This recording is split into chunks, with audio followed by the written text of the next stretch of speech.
최순실 씨 재판이 시작됐습니다. 이제 잠시 뒤면 개정 선언을 할 테고요. 이제 관계자들이 먼저 들어와서 기다리고 있는 모습입니다. 최순실 씨 모습은 아직 보이지 않고 있습니다. 앞서 말씀드린 대로 이곳이 대법정입니다. 서울중앙지방법원 대법정. 과거의 대형 사건들, 전두환 노태우 전 대통령도 이곳에 서서 재판을 받았었고요. 그래서 오늘 지금 재판부가 입정하고 있습니다. 네, 3명의 재판관이 조금 전 재판정에 입정해서 이제 재판 개정 선언을 하게 되는 모습입니다. 네, 재판부 한 사람 한 사람들의 모습이 보이고 있고요. 아마 지금 그 피고인들도 모두 입정을 한 상태인 것 같습니다. 지금 이 뒤쪽에서 촬영하고 있기 때문에 한 사람 한 사람의 얼굴은 잘 보이지 않고 있습니다만은 피고인들이 지금 들어오는군요. 네. 자, 바로 조금 전 상황입니다. 현장을 촬영해서 촬영된 화면이 지금 막 언론사들로 들어왔고 저희 YTN으로 들어왔고 그 모습을 거의 실시각에 가깝게 저희가 보여드리고 있습니다. 네, 아까 호송차에서 내릴 때는 마스크를 썼었는데 마스크를 벗었고 고개를 푹 숙이고 있는 모습, 안경을 썼고요. 자, 저희가 도움 말씀 듣기 위해서 강신업 변호사, 여론분석 전문가 윤희웅 박사 그리고 이동우 YTN 선임 기자 나와 있습니다. 자, 모습을 제대로 드러내는 게 거의 이렇게 드러내는 건 거의 검찰에서 이후에 처음인 것 같은데요. 그렇죠. 검찰에 그 조사를 받으러 들어갈 때 그때는 뭐 모자를 워낙 푹 눌러쓰고 있어가지고 거의 얼굴을 제대로 보질 못했었고요. 이렇게 얼굴을 제대로 볼 수 있는 것은 사실 오늘이 이제 처음인 것 같아 보입니다. 예. 저희 재판정이 이곳이 대법정, 서울지방법원 대법정이고요. 원래 공판 준비 기일이기 때문에 오늘 안 나오지 않겠느냐라고 했었는데 예상을 깨고 나왔단 말입니다. 어떻게 해석하셨습니까? 네, 아무래도 이제 변호인하고 상의를 해서 나가서 이 사건에 참여하는 것이 피고인의 방어권 행사 유리하겠다 이렇게 판단한 것이죠. 네. 그래서 이 공판 준비 기일은 그 쟁점을 정리합니다. 그래서 검사가 항소한 것이 무엇인지 어떤 걸로 항소를 했는지 물론 이제 대충은 알고 있지만 그 정확하게 이제 그 사실을 이제 파악할 수 있고요. 내지는 입증 계획을 이제 내게 돼 있거든요. 서로. 그리고 이쪽에서는 이제 탄핵을 하게 되고요. 다시 말해서 검사가 얘기하는 것이 틀렸다라든지 사실관계가 다르다 내지는 그다음에 증거를 탄핵 증거를 어떤 걸 내겠다 이런 것들을 얘기하는데 피고인의 방어권 행사를 위해서는 아무래도 피고인이 법원에 나가는 것이 변호인을 통해서 전해 듣는 것보다는 더 낫다 이런 판단을 한 것으로 보입니다. 네. 자, 지금 보여드리는 화면이 저희가 조금 전 보여드렸던 화면보다 조금 앞선 시각의 화면입니다. 이경재 변호사죠? 네, 그렇습니다. 오늘 변호인들도 모두 출석을 했고 아주 두꺼운 서류를 가지고 와서 먼저 검토를 하고 있는 모습입니다. 오늘이 공판 준비기일. 그러니까 보통 우리가 공판 준비기일하고 그 다음에 이제 공판이 시작될 그런 순서로 진행되는 거군요. 네, 공판 준비기일은 뭐 한 번에 끝내야 되는 것은 아니고요. 공판 준비기일을 시작하면 3개월 이내에는 이제 공판 준비기일을 종결해야 됩니다. 따라서 필요하다면 한 번이 아니라 두 번, 세 번도 할 수 있고요. 이와 같이 증인도 많고 사건도 복잡하고 뭐 청문회급 지금 재판이라고 얘기하지 않습니까? 이런 것들을 고려한다면 아무래도 이제 공판 준비 기일이 이번 한 번이 아니라 더 열릴 가능성도 있고요. 이것을 고려해서 법원에서도 집중 심리를 하겠다. 경우에 따라서 필요하다면 일주일에 2번이라도 심리를 하겠다. 이렇게 얘기를 하고 있습니다. 저희 재판정에 대해서 좀 소개를 해주시죠. 네, 좀 전에 말씀드렸듯이 417호 대법정은 뭐 지금까지 아주 큰 사건들 위주로 이제 지금까지 재판이 이루어졌고요. 아시다시피 이제 1996년 3월에 전두환 노태우 두 전직 대통령 비자금 사건으로 이 자리에 나란히 섰었고 그 당시에도 이제 이 재판정이 공개가 됐습니다. 오늘도 오랜만에 이 대형 사건 재판정이 이제 공개되는 뭐 그런 상황인데요. 이 재판은 그 서울 형사합의 22부 김세윤 부장판사가 이제 주관을 하게 되고요. 이제 지금 화면에 보이고 있습니다만. 법무법인 동부가의 대표 변호사인 이경재 변호사 그리고 이제 동부가 소속의 이제 변호사들 되겠고요. 그리고 왼쪽에 이제 맞은편에 이제 검사석에는 이 서울지검 특수부하고 서울지검 형사 9부의 소속 검사들이 이 공소 제기를 담당을 했기 때문에 공소 유지를 위해서 이제 오늘 아마 신문을 할 부분은 이제 신문을 할 테고요. 예. 지금 이제 고개를 푹 숙이고 있는 최순실 씨 보이고 있습니다. 자, 조금 전 그 최순실 씨 법정에 들어오는 이 화면 있지 않습니까? 이 화면 좀 다시 보시죠. 다시 보시고 얼굴이 크게 나왔을 때 잠깐 멈춰 주시기 바랍니다. 이건 지금 호송차에서 내리고 있는 것이고요. 예, 저렇게 호송차에서 내릴 때는 이제 수의 차림에다가 이제 수갑을 차고 있었는데요. 이제 지금 저 가운데 보이는 분이 이제 김세윤 서울 형사합의 22부 김세윤 부장판사 되겠습니다. 네, 합의 재판부이기 때문에 3명의 판사들이 한 재판부를 구성하고요. 가운데가 재판장, 양쪽이 배석 판사들이 되겠습니다. 이게 이제 최순실 씨가 사실 아까 변호사님 말씀하셨던 대로 공판 준비 기일이기 때문에 출석 의무가 이제 없는 것인데 물론 이제 본인의 방어권을 위해서 나온 측면도 있겠습니다만은 어쨌든 지금까지 청문회라든가 국정조사에 참여하지 않는 상황에서 공판 준비 기일에 최순실 씨가 참여했다는 것은 어쨌든 본인이 지금까지 보여줬던 국정농단 이 사례에서 적극적으로 본인이 관여하고 조종하고 실제적으로 권한을 이제 행사하는 모습들을 보이지 않았습니까? 그러니까 우리가 비추어 봤을 때 매우 적극적인 어쨌든 성격을 갖고 있다고 볼 수 있기 때문에 이번에 참가한 것도 본인이 참여해서 대략적인 흐름들이 어떻게 가는지를 직접 챙기겠다. 변호인에게 모든 것을 넘기지 않고 그런 의지 또 그런 특성 성격이 오늘 참여하는 데 영향을 준 측면도 있지 않을까 생각해 볼 수 있을 것 같습니다. 네. 자, 조금 전 상황입니다. 최순실 씨가 재판정에 나오고 있는 모습. 수의를 입었고요. 저 하늘색인가요? 옅은 녹색인가요? 옅은 하늘색이고요. 좀 특이한 거는 원래는 이제 이 포승줄에 묶이고 이제 수갑을 차는데 이거 재판하는 과정에서는 그 포승줄을 풀었습니다. 그러니까 두 손을 다 자유롭게 쓸 수 있게 그런 상태에서 이제 재판에 임하도록 돼 있고요. 그리고 이제 좀 전에 우리 말씀하셨습니다만 최순실 씨가 오늘 이 공판 준비 기일에 안 나와도 되는데 이제 굳이 나온 것은 그 재판에 이제 성실히 임하는 모습을 위해서 이제 변호인이 이경재 변호사가 이제 적극적으로 설득을 했다는 겁니다.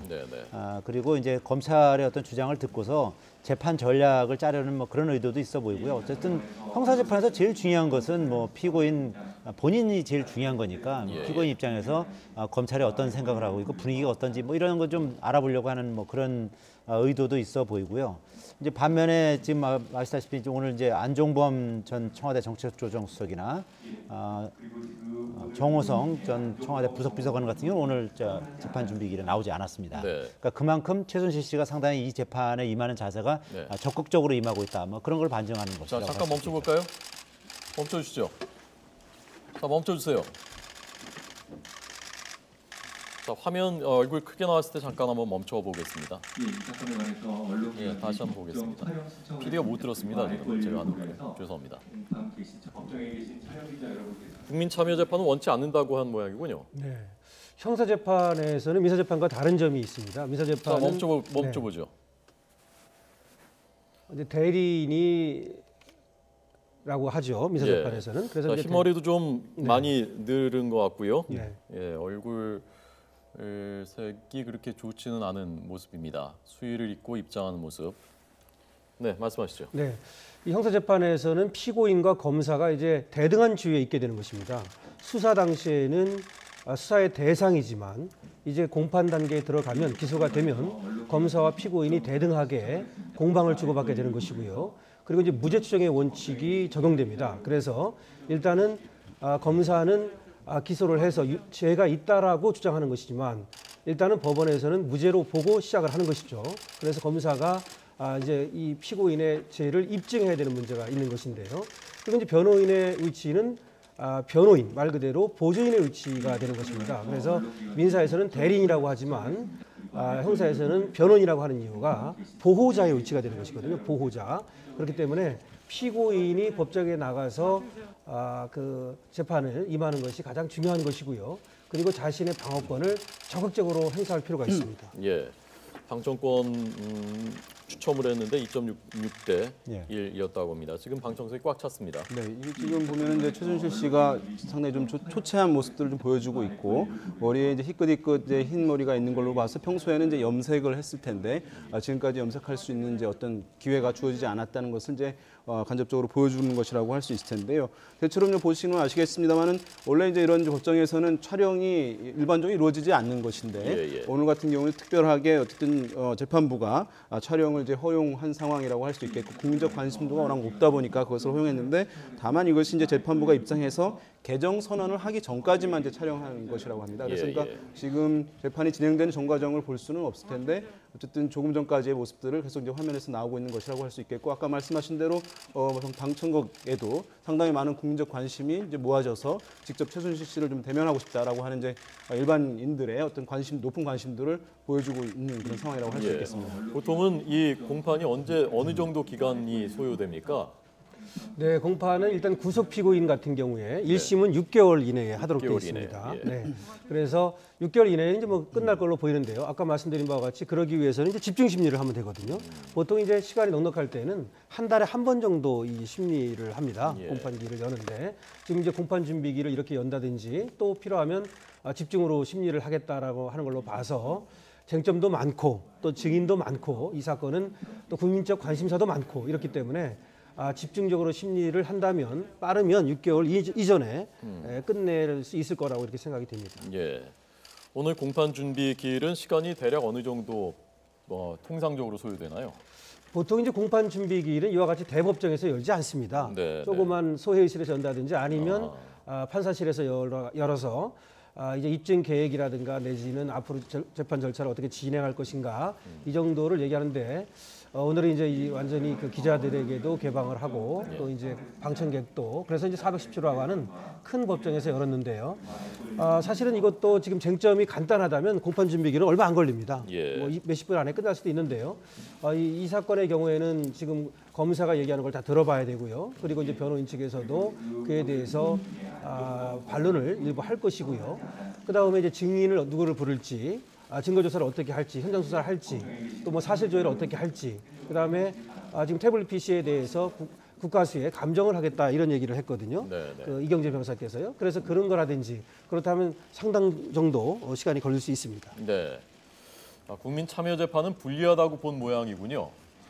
네, 지금 최순실 국정농단 사태에 대한 국민적인 반감이 워낙 이제 압도적이고 한쪽으로 이제 완전히 이제 기울어져 있는 상황이기 때문에 본인이 아무리 이제 본인에 대한 변명 또는 이제 정서적으로 호소한다 하더라도 그러한 전략이 국민참여 재판으로 했을 때에 사실 사람들에게 이제 먹히지 않을 가능성이 매우 높다는 점을 최순실 씨도 또 변호인단도 그것을 인지를 했기 때문에 그것을 하는 것은 오히려 형이 가중되는 데 도움이 될지 모르겠습니다만 본인은 어쨌든 형을 낮추는 데는 도움이 되지 않는다는 그런 판단을 할 수밖에 없는 상황이었고 그렇기 때문에 그것을 이제 거부한 것으로 판단됩니다. 네. 오늘은 공판 준비 기일이기 때문에 안종범 전 수석, 정호성 전 비서관은 나오지 않았고요. 앞으로 공판이 시작되면 이 세 사람이 같이 계속 재판을 나와서 받는 건가요? 네, 지금 같이 공동 피고인으로 지금 같이 기소가 됐거든요. 예. 그래서 분리를 하지 않는 한 같이 이 재판을 받게 됩니다. 네.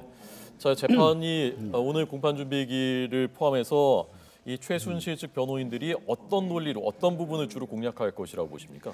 이제 최순실 씨한테 이제 지금 그 적용된 혐의가 뭐 사기 미수라든지 뭐 강요 미수라든지 직권남용의 공범으로 지금 기소가 돼 있지 않습니까? 이제 이런 부분에 대해서 삼장은 이제 공모한 사실이 없다. 그렇기 때문에 죄가 인정이 되지 않는다. 그리고 뭐 강요 미수라든지 이런 부분에 있어서도 재벌 총수나 이쪽에 직접적으로 어떤 뭐 대가성이나 이런 걸 바라고서 강요한 사실이 없다. 뭐 그리고 예를 들면 뭐 또 이 무슨 펜싱 팀을 뭐 만들게 한다든지 뭐 그렇게 하면서 거기서 일부 커미션을 받으려고 뭐 시도했던 뭐 이런 부분이 있지 않습니까?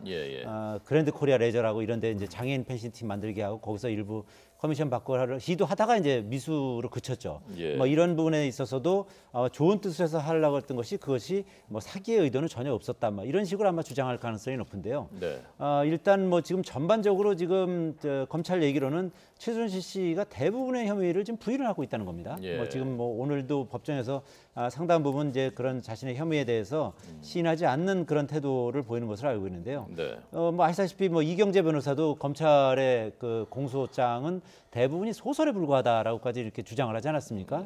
이제 어떤 그런 전략에 따라서 자신의 혐의에 대해서는 적극적으로 부인하되 네. 그리고 이제 이 재판장에서 이 어떤 뭐 태도라든지 이런 건 이제 공손하게 하면서도 비교적 이제 상세하게 진술하는 막 그런 전략을 짜고 있는 것으로 보이는데요. 네.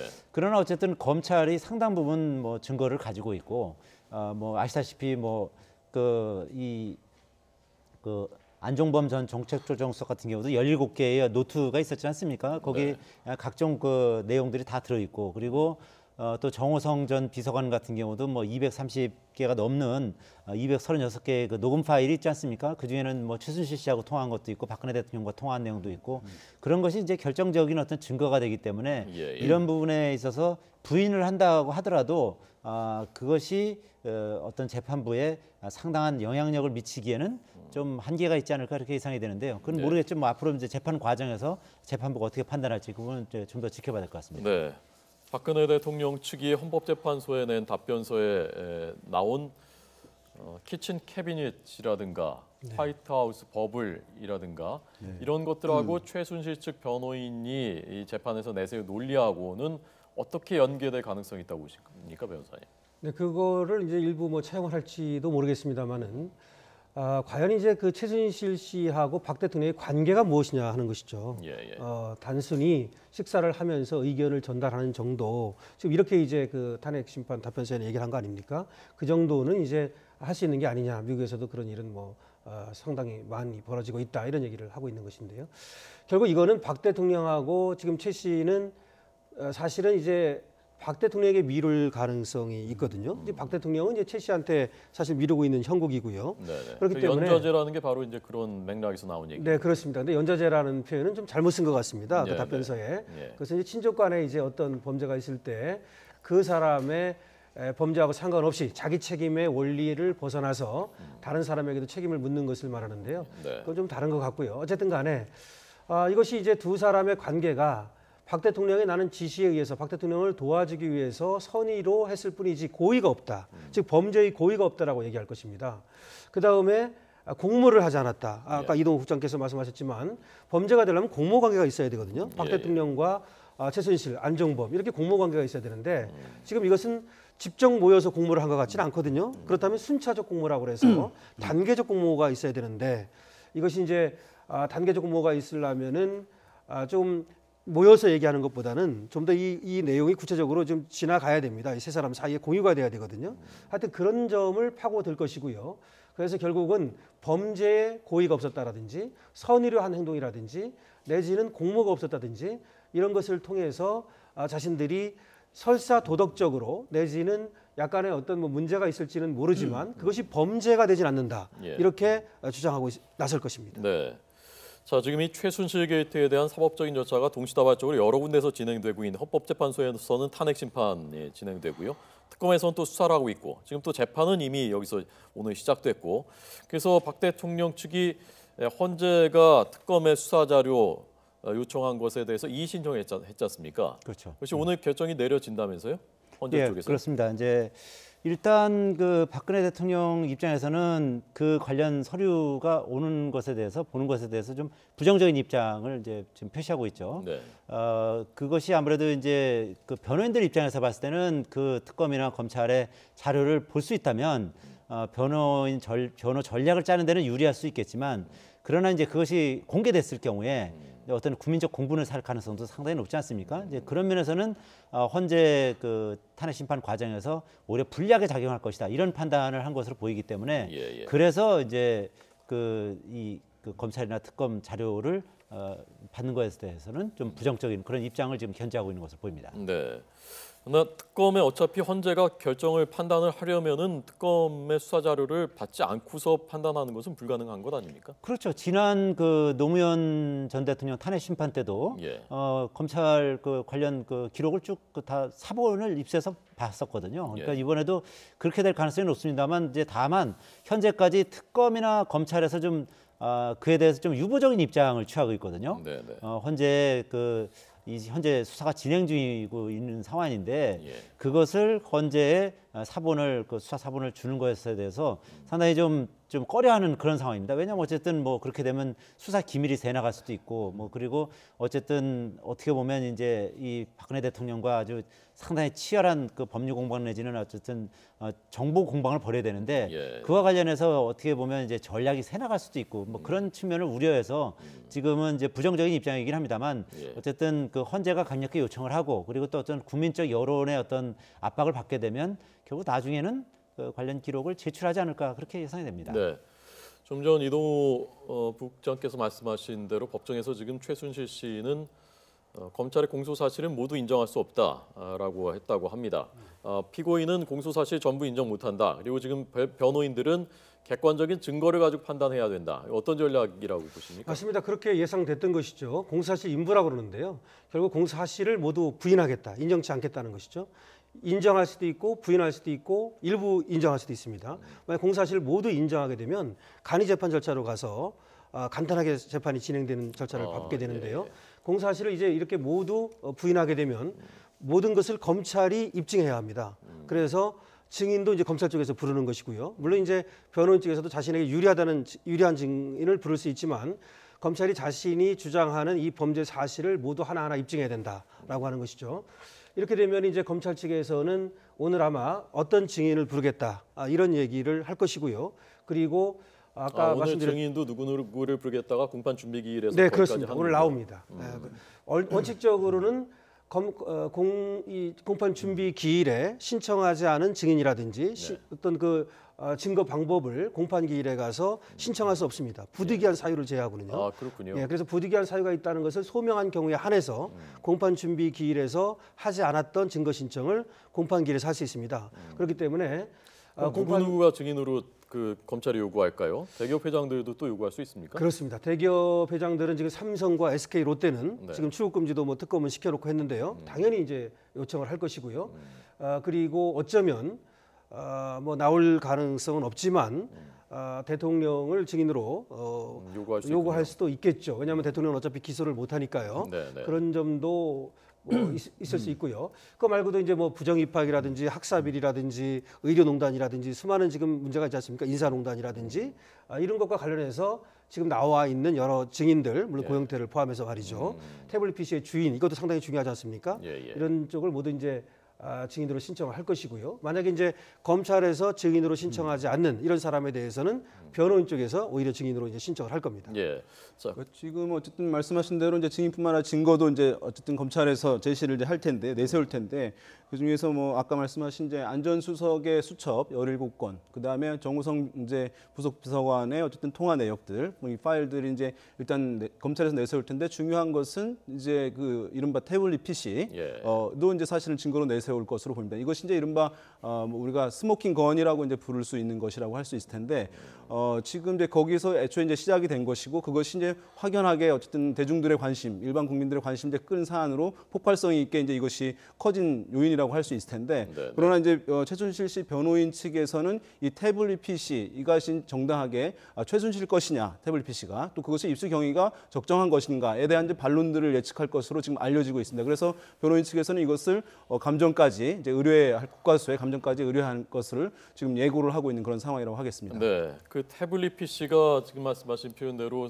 스모킹건 아주 결정적인 증거, 연기가 막 나고 있는 총이다라는 뜻인데 지금 그 태블릿 PC가 청문회 때 여당 의원들이 위증을 지시했느냐 그 문제가 지금 정부에서 또 쟁점이지 않습니까? 그 부분 좀 설명해 주십시오. 그렇죠. 뭐 지금 이제 새누리당의 이만희 의원하고 이제 이완영 의원이 이제 그 의혹을 받고 있는 건데요. 뭐 당초는 원래 이제 이만희 의원이 이제 먼저 이제 의혹을 받았는데 이만희 의원이 그 K스포츠 재단의 박헌영 과장을 이제 통화를 해서 좀 이 태블릿 PC가 고영태 씨 거다. 뭐 이런 식으로 이제 진술해 달라고 요청을 했다는 것이 고영태 씨의 그 월간 중앙과의 인터뷰에서 나왔던 내용이고요. 이에 대해서 이제 이만희 의원은 강력히 부인하면서 본인에게 그 K스포츠 재단의 직원들이 와서 고영태가 오히려 그 국정조사에서 청문회에서 계속 위증을 하기 때문에 그 태블릿 PC를 고영태가 가지고 있는 걸 봤다고 이제 증언을 하게 된 것이다. 뭐 이런 식으로 이제 얘기를 하고 있고요. 이완영 의원 같은 경우는 이제 그 K스포츠 재단의 전 이사장인 그 정동춘 씨 있지 않습니까? 정동춘 씨하고 고등학교 선후배 관계랍니다. 그래서 이 청문회 전에 이제 한번 만나서 뭐 얘기를 했었는데 이제 그것이 결국은 정동춘 씨에게 위증을 교사한 것이 아니냐 이제 그런 의혹을 받고 있고 이완영 의원은 이와 관련해서 이제 강력히 부인하면서 오늘 오후에 뭐 이와 관련해서 이제 해명하는 기자회견을 하겠다고 밝혔거든요. 그래서 네네. 이거 좀 이 부분 좀 더 좀 계속 이슈가 될 가능성이 높고요. 또 이와 함께 또 더불어민주당의 그 박선영 의원 같은 경우도 고영태하고 지난 12일에 또 만났다는 또 의혹이 있거든요. 그래서 이에 대해서 이제 본인은 이제 정확히 이에 대해서 뭐 가타부타 얘기는 하지는 않고 있습니다만 박영선 의원이요. 박영선 의원이 예. 이 이제 핵심 인물이 이제 고영태 씨하고 만났다는 이제 그런 얘기가 있어서 이 부분에 대해서도 어쨌든 뭐 본인 의원들 입장에서는 뭐 필요한 경우에 만날 수도 있겠습니다만 어쨌든 청문회를 앞두고 이 청문회 증인들과 만나서 뭐 뭔가 입을 맞춘 것이 아니냐 뭐 이런 의혹을 좀 받고 있는 거기 때문에 예. 이와 관련해서는 특히 이제 오는 22일 날 목요일 날 또 5차 청문회 있지 않습니까? 여기서는 일단 그 고영태 씨하고 아까 말한 그 K스포츠 재단의 박헌영 과장 그리고 이만희 의원, 이완영 의원 나와서 어떻게 보면 이제 대면 조사 비슷한 그런 청문회가 이루어질 예정인 것이죠. 네. 자, 오늘 최순실 씨 첫 재판 정확히 말하자면은 공판이 아니라 공판 준비 기일. 그래서 피고인이 안 나올 수 있는. 그래서 오늘은 안 나올 것이라고 보는 예상이 많았는데 나왔습니다. 예상을 뒤엎고 나왔습니다. 2시 10분에 시작된 공판 준비 기일에 최순실 씨가 출석한 모습을 저희가 지금 보여드리고 있습니다. 지금 공판 준비 기일이 현재 진행 중입니다. 그리고 최순실 씨는 검찰의 모든 공소 사실, 공소장에 써 있는 기소 내용을 혐의를 모두 부인하고 있는 것으로 전해졌고 변호인들은 증거를 가지고서 해야 된다, 증거를 가지고 판단해야 된다라는 입장이라고 합니다. 저희가 집중적으로 보도하고 있습니다. 뭐 처음부터 계속 이 모습을 보시고 저희 설명을 들으신 시청자들도 계십니다만은 네. 중간에 보신 시청자들도 계시기 때문에 왜 나왔느냐, 최순실 씨가 왜 이렇게 안 나와도 된다 나왔느냐 이 부분이 제일 궁금할 텐데 그거 다시 한번 좀 설명해 주십시오. 네, 그걸 이제 국정조사하고 비교해서 이제 설명을 드릴 수 있는데요. 네. 국정조사에서는 나와서 자기가 도움이 될 게 없습니다. 네. 거기는 방어권이라는 개념이 없으니까요. 어쩌면 국민들이 보는 가운데 국회의원들한테 상당히 뭐 당할 수가 있고 네. 그리고 얘기를 하면 할수록 그것이 도움이 안 된다 이렇게 생각을 하는 것이죠. 그런데 이건 재판입니다. 재판은 검사와 피고인이 대등한 지위에 있게 됩니다. 그래서 검사가 공소를 제기해서 범죄 혐의를 얘기하고 거기에 대해서 피고인은 공소 사실을 부인하고 그리고 또 거기에 대해서 검사의 어떤 주장에 대해서 반박을 할 수 있고 이렇게 되는데요. 더군다나 오늘은 공판 준비 기일이기 때문에 사실은 공판 기일 못지않게 중요한 날입니다. 앞으로 공판 기일에서 어떤 쟁점이 드러날지 그러니까 다시 말해서 무엇으로 기소가 됐고 거기 하나하나의 쟁점이 무엇인지를 정리하는 날이고요. 네. 그리고 이제 검찰 쪽에서 누구를 증인으로 부르겠다. 어떤 증거 방법을 사용하겠다. 다시 말해서 증거는 또 어떤 것을 신청하겠고 또 현장 조사를 할지 뭐 태블릿 PC라든지 녹취록이라든지 수첩이라든지 이런 것들을 증거로 제시하겠다든지 또 증인을 누구로 부르겠다든지 이런 전체적인 계획을 얘기합니다. 그래서 오늘 여기 나와가지고 최순실 씨가 듣게 되면 전체적인 그림을 그릴 수 있습니다. 예, 앞으로 이 공판에 대해서 그렇게 되면 자신이 기록도 읽어보고 거기에 대해서 방어를 할 수 있단 말이죠. 변호인은 아무래도 제3자 아닙니까? 따라서 최순실을 통해서 내지는 기록을 통해서 이 사실을 체득하고 경험할 뿐이지 직접 알고 경험하고 있는 것은 최순실 씨거든요. 네. 그렇기 때문에 어쩌면 굉장히 국정조사에는 안 나오고 그리고 이 법원에는 나왔다는 것은 좀 이런 표현이 맞는지 모르겠습니다만 좀 영악한 것이고 굉장히 적극적으로 방어를 하겠다고 하는 그런 의지를 드러내고 있는 것이죠. 네. 자, 저희가 지금 그 화면 하단에 특검에서 조금 전 밝힌 내용들도 속보로 전해드리고 있습니다. 이렇게 되어 있습니다. 최순실 씨의 재판, 현재 진행 중인 재판을 면밀하게 모니터링, 계속 지켜보겠다라고 밝혔고요. 박 대통령 헌재 답변서를 확보했다고 합니다. 헌재에 가 있는 답변서를 특검이 확보해서 현재 검토하고 있다고 밝혔습니다. 청문회 위증 부분에 대해서는 고발이 되면 검토하겠다. 그것도 수사 대상인지 검토하겠다라고 밝혔고 청와대 일부만 압수수색하는 방안을 검토하겠다라고 하면서 청와대 압수수색은 청와대 경호실장, 대통령 경호실장과 비서실장이 승인을 결정한다. 라고 말했습니다. 이 부분 좀 해설해 주실 수 있습니까? 예, 알다시피 이제 형사소송법상의 그 청와대 같은 경우는 이제 고도의 보안을 요구하는 뭐 그런 그 시설이기 때문에 지금까지 압수수색을 직접 들어간 적이 없고요. 저렇게 이제 경호실장이나 비서실장이 승인을 하면 그 부분에 대해서 이제 자료나 파일을 요청을 하고 그쪽에서 자료나 파일을 제공하는 형식으로 지금까지 압수수색이 이루어졌고요. 지난번에 그 창성동 별관 같은 경우는 이제 거기는 이제 직접 압수수색을 했습니다. 창성동 별관 같은 경우 이제 청와대 밖에 있다 보니까 이제 그래 압수수색을 할 수 있는 뭐 그런 그 기회가 됐었고요. 이번에도 마찬가지로 이제 청와대에 대해서는 좀 부분적으로만 압수수색하겠다. 왜냐하면 뭐 지금까지는 뭐 상당 부분 이미 증거를 확보를 했기 때문에 좀 일부 부족한 부분이 있지 않겠습니까? 예를 들면은 저 뭐 소위 말하는 이제 보안 손님들이 청와대 들락날락했던 그런 부분에 대한 뭐 기록이라든지 아니면 또 그뿐만 아니라 이 경호실 업무에 있어서 뭐 그 대통령 7시간 의혹이라든지 뭐 이런 부분에 대해서 좀 의혹이 있는데 그런 부분에 대해서 좀 더 좀 세밀하게 확인해 볼 필요가 있기 때문에 그런 부분에 대해서는 이제 경호실이나 이제 비서실에 대해서 좀 일부 좀 추가로 압수수색하려고 하는 뭐 그런 의도가 있는 것으로 보입니다.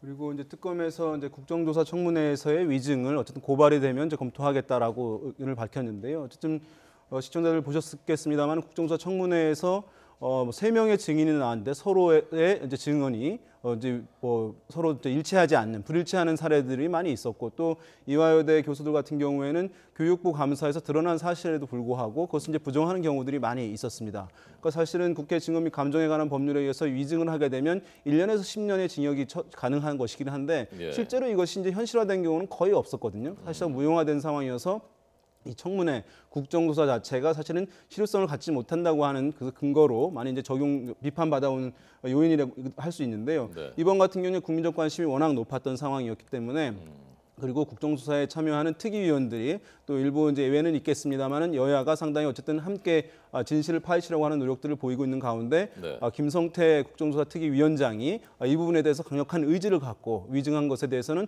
특검에 고발 요치하겠다라고 하는 의지를 수차례 이제 피력을 했던 것이고요.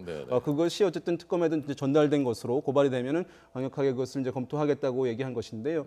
지금 보면은 이제 국회에서 국정조사 이루어지고 있습니다만은 이것이 몇몇 의원들의 어떤 개인기에 의존하는 측면들이 있겠고 또 실제 여러 가지 제도들 압박하는 제도들이 있지만 그것을 동행명령장도 별로 이제 거부하게 되면 실효를 거두지 못하는 요인들이 발생하고 있거든요. 그런 면에서 봤을 때 이번에는 최순실 사태의 진실을 규명하는 것도 중요하겠습니다만 앞으로 이런 사태가 반복되지 않도록 하기 위해서는 국회에서의 국정조사, 청문회 등의 어떤 실효성을 높이기 위한 제도적 방안들 이런 것들을 함께 검토해서 개선해 나가는 어떻게 기회로 삼아야 될 것으로 생각합니다. 네, 자 지금 현장 취재 기자들 법정에서 취재하고 있는 취재 기자들이 전해온 메모를 제가 좀 전해드리겠습니다. 방청객들은 오후 1시부터 낮 1시부터 줄을 섰다고 합니다. 50m 정도 줄을 서서 입장을 했습니다.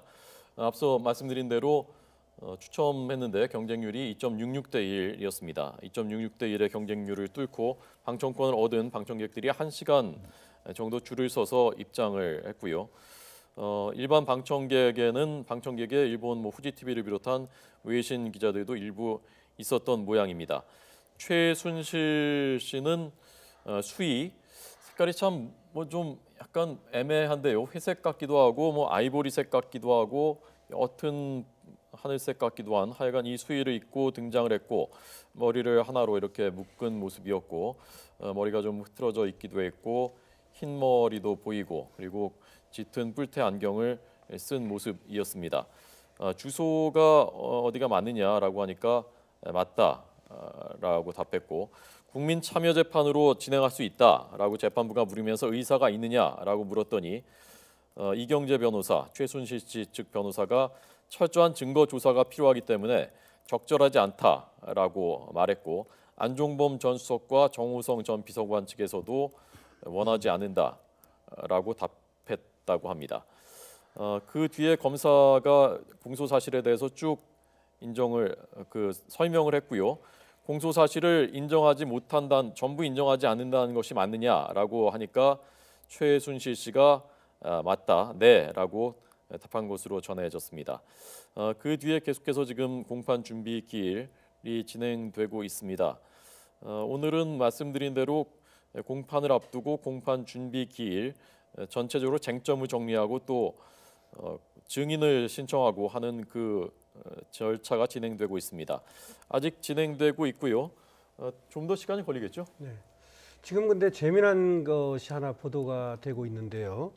그 청와대를 그 경호실과 지금 비서실 여기를 이제 특검에서 그 압수수색할 수 있다. 그거에 대해서는 경호실과 비서실의 장이 네네. 거기에 대해서 허가를 하면 된다 이렇게 얘기를 했거든요. 예. 뭐 좀 잠깐 말씀을 드리면 형사소송법에는 제 110조의 국가기밀, 111조의 공무상기밀 여기에 대해서는 원칙적으로 그 압수수색은 할 수 있지만 그 소속 기관 장이 국가에 우회가 되는 어떤 그 비밀이 들어있다라고 이렇게 소명을 하면 예. 거기에 대해서는 압수수색할 수 없도록 이렇게 돼 있습니다.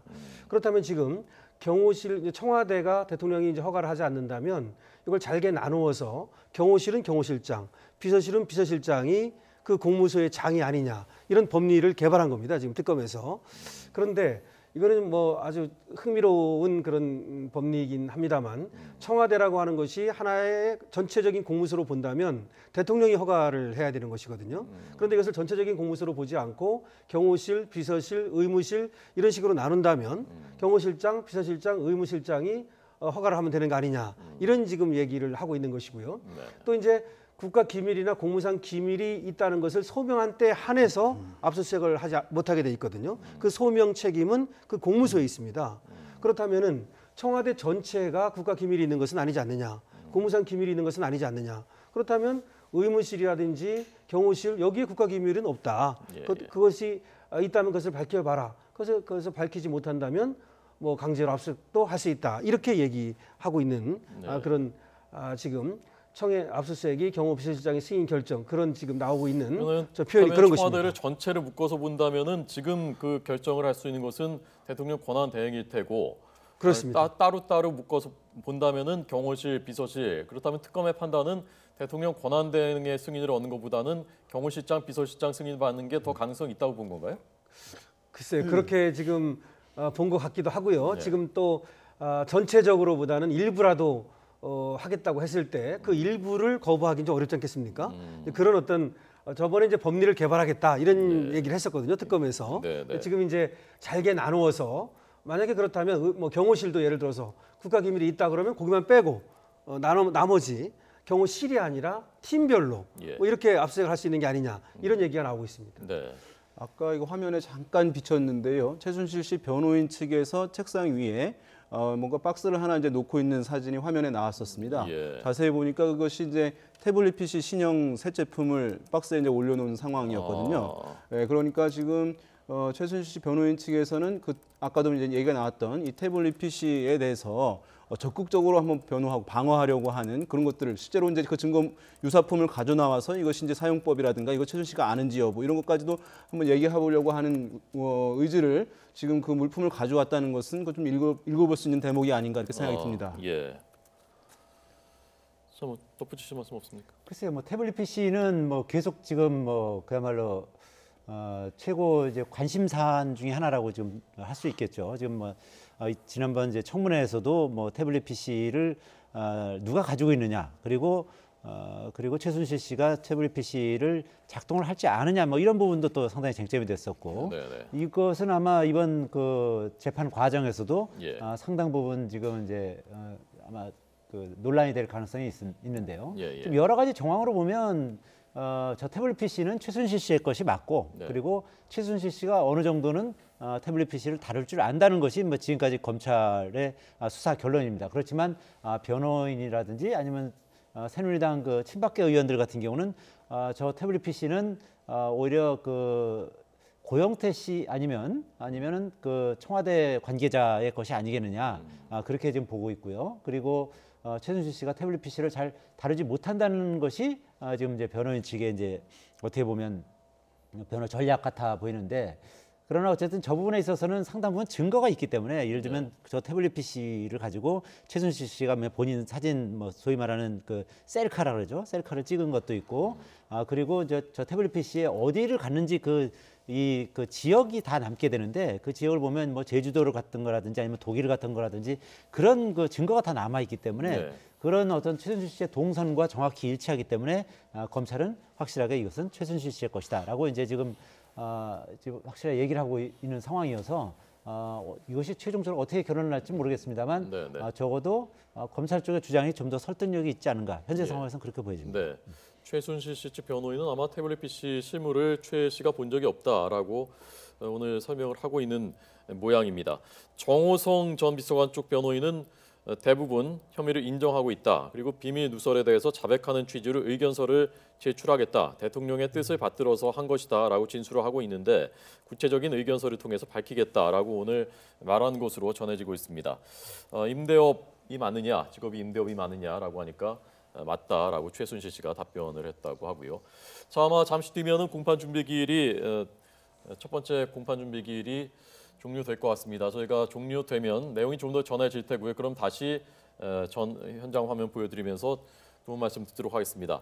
먼저 저희가 앞서 속보로 전해드린 것처럼 황교안 대통령 권한대행이 국회 대정부질문 이 문제가 정부의 쟁점이었는데 내일부터 출석하겠다는 뜻을 밝혔습니다.